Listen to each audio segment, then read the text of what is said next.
जय माता दी, जय श्री महाकाल। कैसे हैं आप सभी? स्वागत है आप सभी का आज की एक नई वीडियो के साथ। आज हम जिनकी बात करेंगे, आज हम लोग बात करेंगे भगवान श्री कृष्ण के श्रीनाथ जी के मंदिर के बारे में।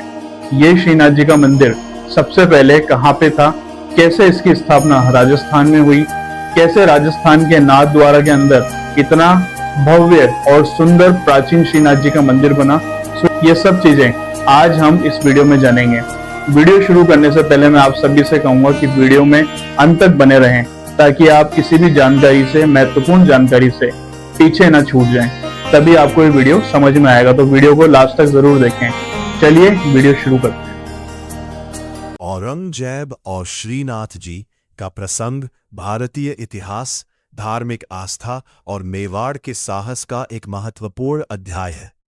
ये कहानी केवल एक मूर्ति को बचाने की नहीं, बल्कि उस समय के राजनैतिक संघर्ष, धार्मिक संरक्षण और भक्तों की अटूट श्रद्धा की भी गाथा है।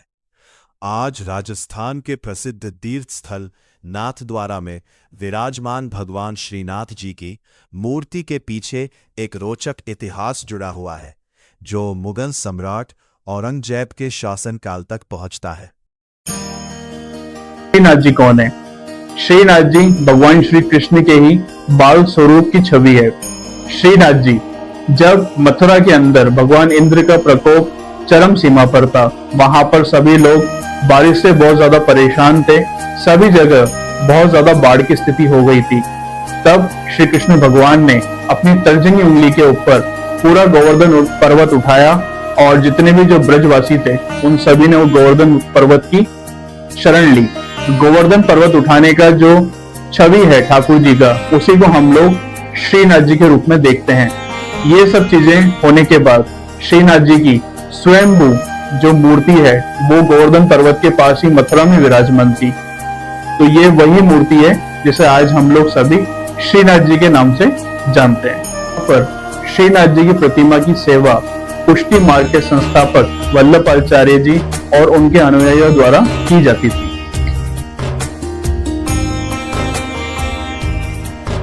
17वीं शताब्दी के अंदर जब औरंगजेब मुगल सम्राट था, तो उसके शासनकाल के अंदर जितने भी हिंदू मंदिर थे उनको तोड़ा गया, उन्हें ध्वस्त किया गया, हिंदुओं के ऊपर बहुत ज्यादा अत्याचार किए गए। जब ये खतरा धीरे धीरे बढ़ता बढ़ता संपूर्ण भारत से मथुरा और वृंदावन की तरफ आया, तो विशेष रूप से जो वहां के अनुयायी थे, जो वहां के जितने भी जो संत थे, उन सबकी चिंता का विषय बन गया।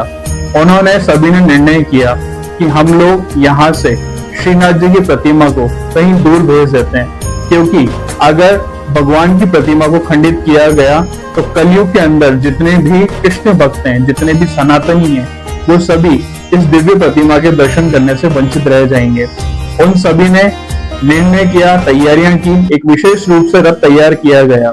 उस रथ के अंदर भगवान श्रीनाथ जी की प्रतिमा को विराजमान किया और राजस्थान की तरफ, राजपुतानी की तरफ उस रथ को वहां से प्रस्थान किया गया। ये यात्रा कई महीनों तक चली।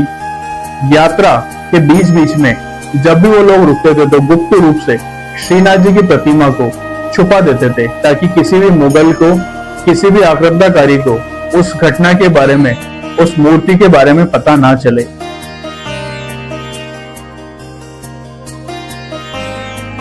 जी की प्रतिमा, उनका रथ, जितने भी अनुयायी थे, सब लोग राजस्थान में प्रवेश करते हैं। तो एक अपने आप में एक चैलेंज वाली बात होती है कि किस राज्य में, किस रियासत में जाया जाए। वो जहां भी जाते हैं सब लोग श्रीनाथ जी की प्रतिमा को वहां शरण देने से मना कर देते हैं। सोचिए आप, एक मुगल आक्रांता का इतना डर था कि सब लोग अपने ठाकुर जी को भूल गए, अपने आराध्य को भूल गए, केवल इस डर से कि कहीं उन्हें औरंगजेब का सामना न करना पड़े। सभी अनुयायी जो थे, सभी संत जो थे, वो बेहद परेशान हो गए और जंगल में बैठे हुए थे। जब इस बात की सूचना मेवाड़ के महाराणा को लगी, तो उन्होंने तुरंत अपना संदेश भिजवाया उन अनुयायियों के पास। उन्होंने कहा कि आपको घबराने की जरूरत नहीं है, मेवाड़ का महाराणा अभी बैठा हुआ है अपने आराध्य की रक्षा करने के लिए। आप यहाँ पे मूर्ति लेकर के पधारें, यहाँ पे इनकी पूजा अर्चना मंदिर सबकी व्यवस्था की जाएगी। उनका जो ये निर्णय था अनुयायियों के अंदर एक नई ऊर्जा का संचार करता है। उन्हें बहुत खुशी होती है कि आज भी कोई हिंदू राजा, कोई राजपूत राजा अपने धर्म को लेकर के इतना सजग है, इतना वीर है कि उसने किसी मुगल आक्रांता की परवाह किए बिना सीधे अपने आराध्य की रक्षा करने का निर्णय लिया। उनका यह मेवाड़ के महाराणा राज सिंह जी का यह निर्णय पूरे राजपूताने में सभी को जब पता लगा तो सब लोग चिंता करने लगे। सभी ने उनको समझाने की कोशिश करी कि सीधे सीधे औरंगजेब से बैर ना लें, लेकिन वो अपने धर्म के प्रति बहुत सज्ज थे। उनका जो संकल्प वो बहुत दृढ़ था, वह पीछे नहीं हटे। उन्होंने केवल अपने धर्म का पालन करा।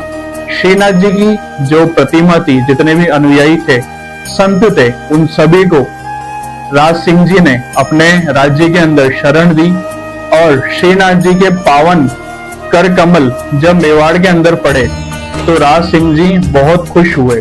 उन्होंने पूरे संसाधन मंदिर बनवाने के लिए उपलब्ध कराए। जितनी भी चीजें थी वो वहां के महाराणा की उपस्थिति में की गई। मंदिर का भव्य रूप से निर्माण कराया गया। अब हम लोग जानेंगे कि मंदिर का निर्माण किस तरह हुआ।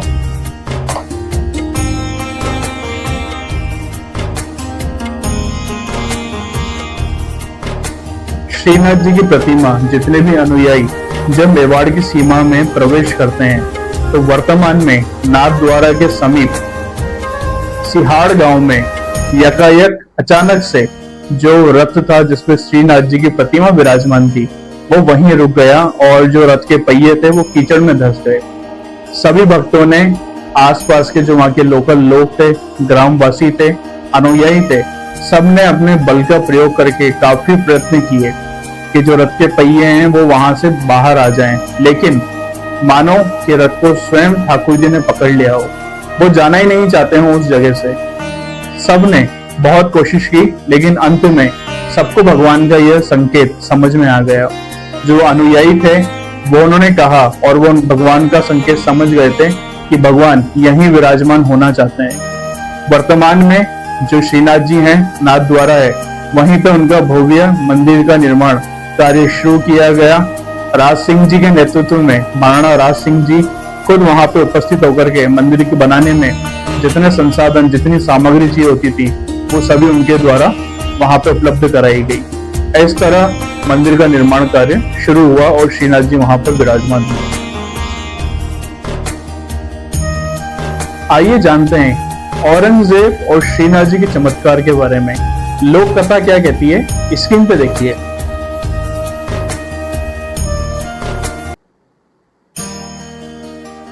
नाथ द्वारा और श्रीनाथ जी से जुड़ी एक लोकप्रिय कथा आज भी भक्तों के बीच प्रचलित है। कथा के अनुसार जब औरंगजेब को श्रीनाथ जी की चमत्कारिक मूर्ति के बारे में पता चला तो उसने इसे नष्ट करने का प्रयास किया। किंवदंती कहती है कि मंदिर में प्रवेश करते ही उसकी दृष्टि चली गई और वो अंधा हो गया।